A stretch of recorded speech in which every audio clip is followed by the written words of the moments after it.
My daughter wanted to get rid of me, so I sold the house she thought was hers. They say you give everything to raise your children, but what if they grow up to take everything and expect more? I raised my daughter alone. No father, no help.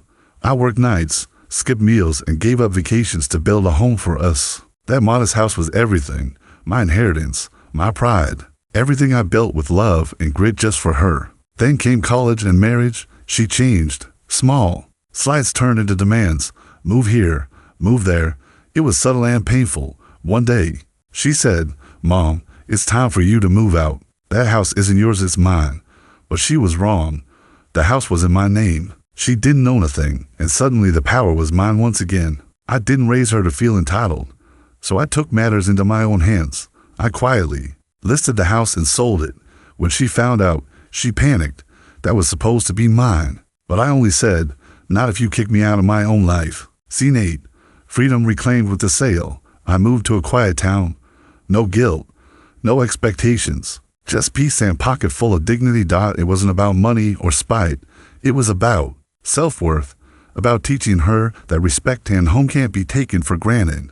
Asterisk, I never imagined I'd be raising a child alone. Life has a cruel way of shifting the ground beneath your feet before you're even ready to stand. When my daughter was born, her father disappeared, vanished without warning, without remorse. No goodbye, no support, just silence.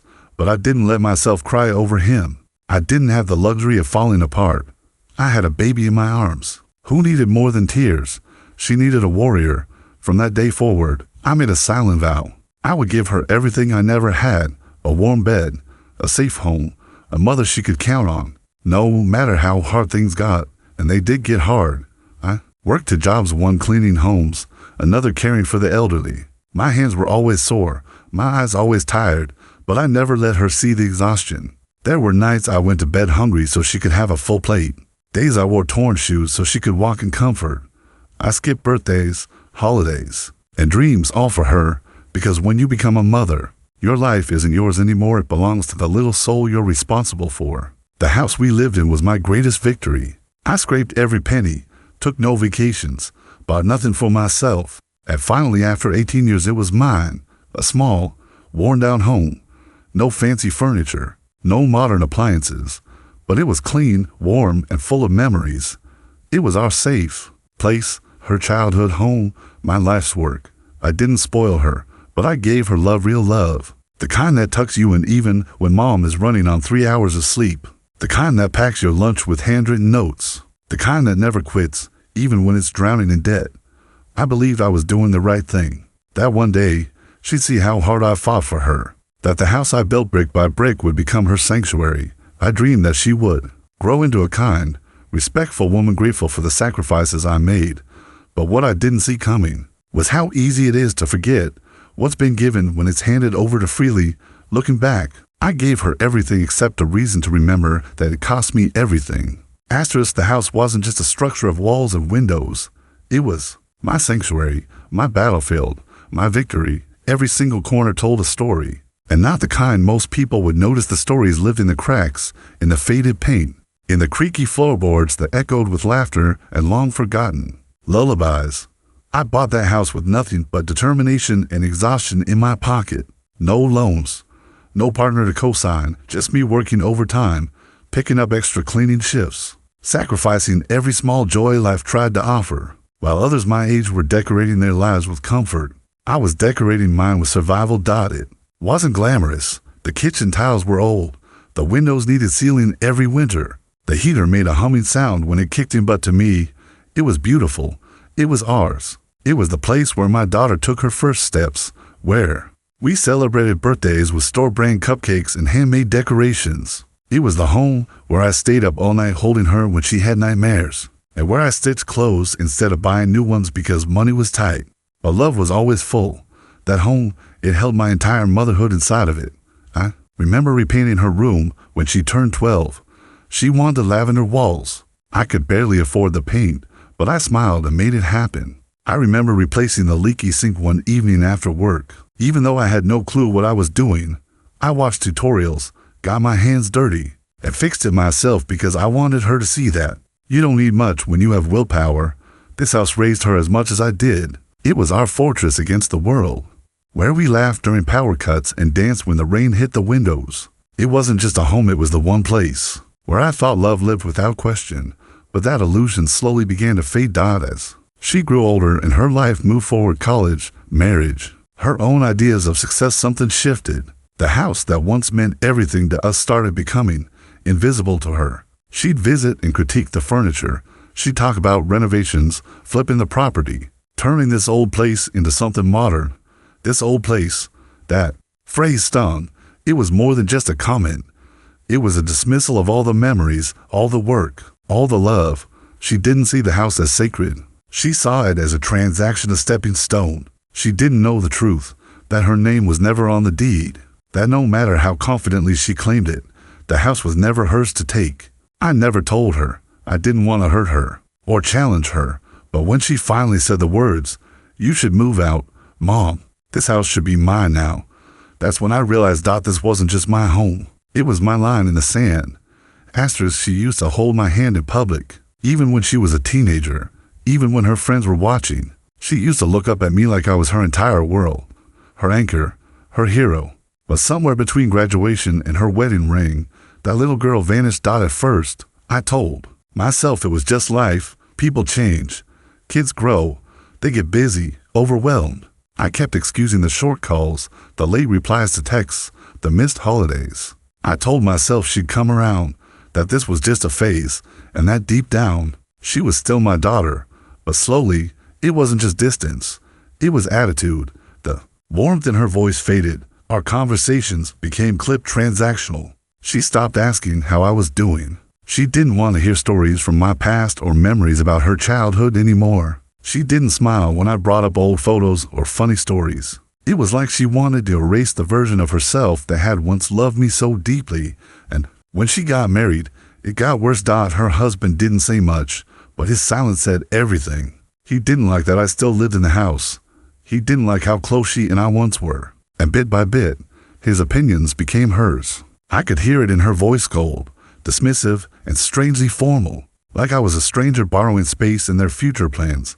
She stopped calling it home. She started calling it the property. She began talking about renovations and starting over without me. I'd catch her measuring walls, commenting on how this room would be perfect for a nursery, as if I weren't even standing there, as if my presence had become inconvenient. What hurt the most wasn't her words, it was the entitlement behind them, the quiet assumption that everything I had built was already hers, that my life's work would be transferred over like some hand-me-down heirloom. No thanks required, no love left behind. The girl I raised with bedtime stories and peanut butter sandwiches. She had become a woman who spoke to me like a tenant, and every time I bit my tongue, every time I swallowed the sting of her disrespect, a part of me began to whisper, "This isn't love. This is convenience. This is control." I never raised her to take. I raised her to care. But when her kindness faded and her ambition began to paint over our shared past with greed, I realized something heartbreaking. My daughter hadn't just changed. She had outgrown me, and in her eyes, I was no longer her mother. I was just an obstacle. It didn't happen overnight. There wasn't one moment where she looked me in the eye and said, "You no longer matter." No, it came slowly, like a quiet leak in a sinking boat, too subtle to notice until everything was already underwater. It started with how she spoke to me, not with anger, with indifference. She stopped saying please or thank you. She started giving instructions instead of having conversations. "Don't touch that. Stay out of that room. Did you really make that for dinner?" At first, I thought she was just stressed. Everyone gets snappy sometimes. But her words weren't sharp out of frustration. They were cold out of habit. Then came the way she introduced me. "This is my mom," she'd say, but her voice would drop half a tone, like she was embarrassed, like she wanted the moment to pass quickly. Sometimes she wouldn't even introduce me at all, just stood there, waiting for the other person to move on to something more relevant, more important. And in my own home, the home I bought, brick by brick, she started making changes without even asking. She'd move furniture, throw things out, paint over walls without a word. "My husband and I think it's better like this," she once told me. She didn't ask me. She told me. She began talking about improving the property value, making space for the future, decluttering. Funny how what she called clutter was actually my life, my keepsakes, my pictures, my memories, even little things became big red flags. She'd cook only for herself and her husband, then act surprised when I sat at the table. She'd plan holidays and never include me, then say, "Oh, I figured you'd be fine staying home." Bit by bit, I was being erased, not physically, emotionally. Every interaction felt like a reminder that I was an outsider in my own home, a guest, a burden, something to be tolerated. And when I tried to speak up, she'd say I was overreacting, that I was too sensitive, that things are different now. But I wasn't crazy. I was watching my daughter, the person I gave everything to, slowly box me out of her life and do it with a smile. The worst part, she made me question my own reality. I began to wonder, was I in the way? Was I being difficult? Was I the problem? But deep down, I knew the truth. This wasn't just bad behavior. This was a pattern, a quiet campaign to push me out without ever saying the words out loud. That was when I realized, if I waited for her to say it, she never would. She'd just keep tightening the noose with kindness until I disappeared. And I wasn't going to let that happen. Asterisk, I'll never forget the moment. Not because she shouted. She didn't. There was no dramatic scene. No slammed doors. Just one quiet sentence that shattered everything I believed we still had. We were sitting in the living room, or rather, what used to be my living room. The photos of her childhood were gone. The little decorations I placed with care had been boxed up, replaced with her husband's minimalist taste. I already felt like a guest in my own home, but I was trying to hold on. She sat across from me, calm and composed, like she was about to deliver a business proposal. Her husband beside her, arms folded, eyes cold. And then she said it. "Mom, we've been thinking. It's probably time you move out." I blinked, unsure I'd heard her right. Move out. I repeated, laughing a little, hoping it was some strange joke. She didn't laugh. "You've done so much for me already," she said, as if she were offering praise. "You've had your time in the house, but now it's time for us to start our next chapter. And we'd like the space, just for us, just for them and me." She suggested I could find a nice apartment somewhere, said they could help look if I needed assistance. She even tried to soften the blow with fake concern. "It's just, you deserve a quieter life now," as if ripping me from my own home was some kind of favor. I sat there, frozen, as her words sank deeper into my bones. This wasn't a misunderstanding. This wasn't a casual suggestion. It was a decision. One she had rehearsed. One she didn't expect me to push back on. In that moment, I realized she didn't see me as her mother anymore. Not the woman who raised her. Not the woman who sacrificed decades to give her everything. She saw me as an inconvenience, a roadblock in her happily dash ever dash after. And the worst part, she truly believed she was entitled to that house. She didn't ask who it legally belonged to. She didn't care. In her mind, it had always been hers. She had claimed it, with her presence, her boxes, her opinions, and now she was ready to erase me from it completely. But what she didn't know, what she never bothered to ask, was that the house was never in her name. It was in mine, still is. And as I sat there, nodding quietly, pretending to accept her plan, something shifted inside me. The woman they thought was too old, too tired, too easy to push out. She stood up, because I wasn't just the past in that house. I was the foundation, and they were about to learn exactly who they were dealing with. Asterisk, they thought I was powerless, that after years of giving, I had nothing left to hold on to. But what they didn't know was this. I may have been quiet, but I was never blind, and I protected what mattered most. The one thing I could truly leave behind on my terms. The house was in my name, not hers, not his, mine. Every late night cleaning shift, every bill I paid, every time I said we'll be fine, while silently skipping dinner, all of that went into one thing, that house. And when I finally paid off that mortgage, I made sure of one thing. I didn't sign anything over. Not a single piece of paper, not a co-owner, not a power of attorney, nothing. Because deep down, a part of me always feared this day might come, the day when love would turn into entitlement. When my child, my only daughter, would stop seeing me as a person and start seeing me as a placeholder. And so I protected myself the only way I could. I kept the deed in a locked file box. I kept every receipt, every legal letter, every bank statement. I didn't need them until now. Until the moment she looked me in the eye and told me to get out. That night, while she slept in the bedroom I once decorated with butterflies and fairy lights, I went to my room, now just a guest room in my own house, and I pulled out the folder. I flipped through the papers slowly with a strange calm in my chest. There was my name, black ink, bold letters. I was still the sole owner. The next morning, I didn't argue. I didn't scream. I simply asked her, "Are you sure this is what you want?"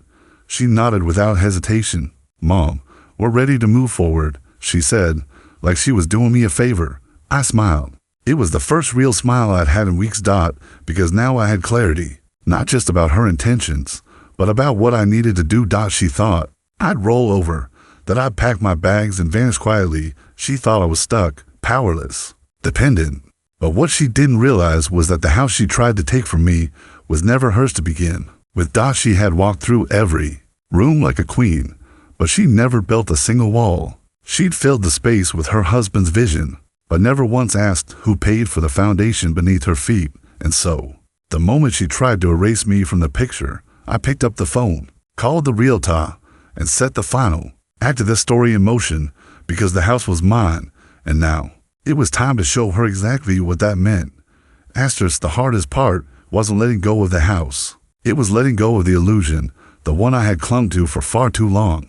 The illusion that if I gave enough, loved enough, stayed silent enough, I would always have a place in my daughter's heart. But that place had been replaced, and now it was time for me to reclaim something she never truly valued, my dignity. I sat at the kitchen table that night, the same table where I had once braided her hair for school, packed her lunches, taught her to spell her name, and I made a decision that shook me to my core. I was going to sell the house, not out of spite, not to be cruel, but because it was time to stop clinging to a place where I was no longer welcome. It wasn't a home anymore. It was a battlefield I was tired of defending. And so I called a realtor the next morning, a kind woman named Carla. She came by that afternoon, looked around the house, and complimented how well I had maintained it. I didn't tell her the full story, just enough to make it clear I was ready to move on. I asked her to list the property quietly, no signs, no drama, no noise. You see, my daughter had made all her moves with quiet entitlement, so I made mine with quiet strategy. Over the next few weeks, I watched them plan their future in my home, totally unaware that I was already preparing to take it back. I'd hear them discussing paint colors, nursery plans, remodeling ideas. They were designing a kingdom built on sand, and I was preparing the final wave. A few offers came in quickly. The market was good. One of them was just right. A young couple, first-time buyers, looking for a forever home. They reminded me of who I once was, hopeful, grateful, ready to build something real. When I accepted the offer, I didn't say a word to my daughter. I just waited until the paperwork was signed, sealed, and delivered, and then I broke the news. I told her calmly, without malice, "I've sold the house. You'll need to make arrangements to move out." She blinked like she hadn't heard. "Me? What do you mean you sold it?" I held up the deed, tapped my name. "It was never yours." There was yelling, denial, a look of betrayal that twisted her face, but none of it mattered anymore, because the moment I signed those sale papers, I had finally taken my life back. This wasn't revenge. It was release. Release from the burden of being unappreciated, release from the guilt of walking away, release from a daughter who only knew how to take. Selling the house wasn't the end of something. It was the beginning. The beginning of my peace, my freedom, my life, on my terms. When I told her the house was sold, there was a moment of silence, the kind that happens just before a storm. She stared at me eyes wide, blinking like she hadn't heard correctly. I said it again, calmly, "The house is sold. You'll need to move out before the end of next month." And then she exploded. "What do you mean you sold my house?" Her voice cracked not with heartbreak, but with disbelief, as if I had stolen something from her, as if the roof over her head, the wall she had taken for granted, had somehow always belonged to her, that was supposed to be mine. She screamed. Her husband stood behind her, stunned, as if the ground had just opened beneath their feet. I looked at her, this woman who used to fit in the palm of my hand, and said nothing at first. I let the weight of her entitlement sit there in the room, and then I replied, softly, "You were going to throw me out of this house, a house you never owned, and now you're angry I sold it." She stammered, "That's not what I meant, Mom. We were just thinking about the future, about how this could help us. Double quotes us, not me, Not we, just them. You never asked, I said. Not once. You never asked how I felt. You just assumed that I would give up my space, my peace, my life for you. She tried to twist it, said she was trying to help, that she was worried about me and only wanted me to have a better place to live. But I had seen the truth behind the mask. This wasn't care. This was control. She didn't want me settled or respected. She wanted me out of the way. You weren't worried about me, I told her, my voice shaking now not with fear, but with clarity. You were just making room for your own plans, and you forgot who gave you everything you have. She looked like she'd been slapped, because deep down, she knew I was right. Her husband tried to intervene, started questioning the legality, throwing out words like unfair, selfish, and irrational. But I didn't flinch.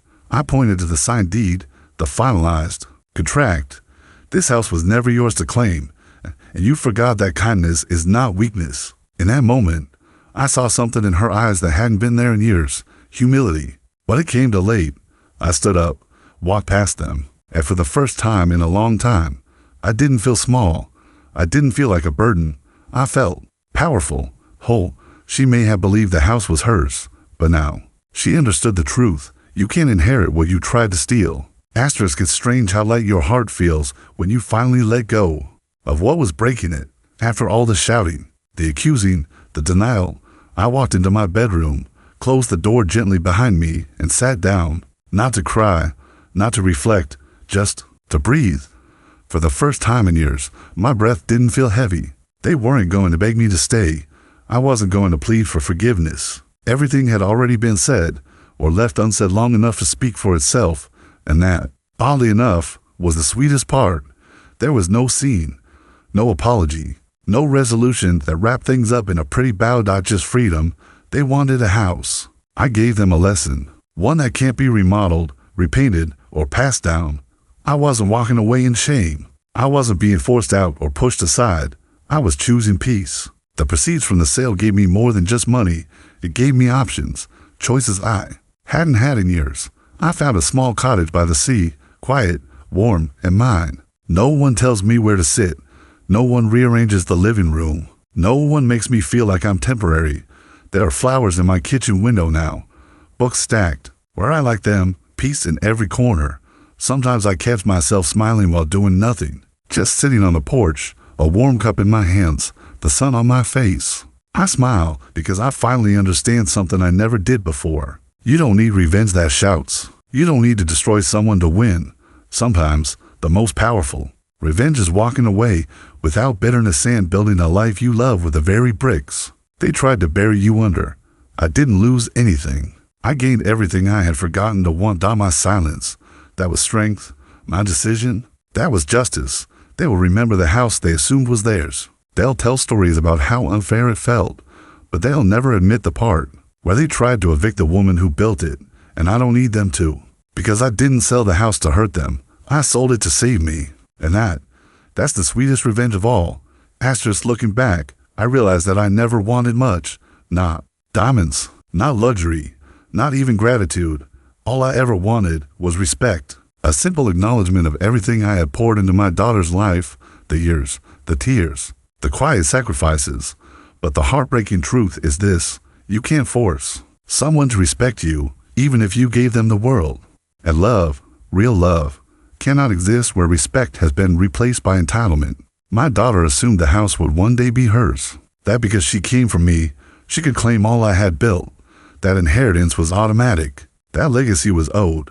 But she forgot one thing: respect isn't passed down like furniture. It's earned brick by brick, moment by moment. Being someone's child doesn't grant you ownership of their life's work. And being a mother doesn't mean surrendering your dignity in exchange for silence. I tried to teach her compassion by example. I tried to show her loyalty, humility, and unconditional love.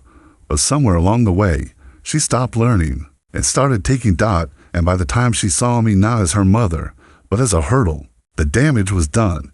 Selling the house wasn't just an act of protection. It was a reminder, to her and to myself, that value must be recognized before it's too late.